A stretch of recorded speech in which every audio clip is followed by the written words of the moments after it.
সবজি রান্না হবে, মটরশুঁটি, আলু, বেগুন, গাজর, সিম করে তেল দিয়ে অল্প কালো জিরে দিয়ে পেঁয়াজ তেজপাতা দিয়ে একটু নাড়াচাড়া করে নিতে হবে।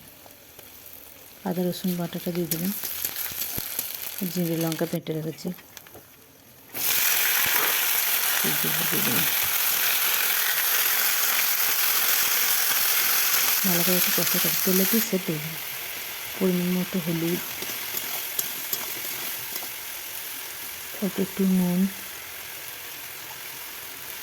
পরিমাণ মতো যারা যেরকম খায়, এক চামচ চিনি, কত সুন্দর কালার। লঙ্কা জিরে বাটাটা দিয়ে নিই, লাটতে লাটতে সেদ্ধ হয়ে গেল। একটু মশলার জলটা দিয়ে দিন, আর একটু সেদ্ধ হয়ে যাবে। নিরামিষ রান্না, মাছ মাংস লাগবে না, এইভাবে যদি রান্না করা হয়, মাখা মাখা রান্না হবে।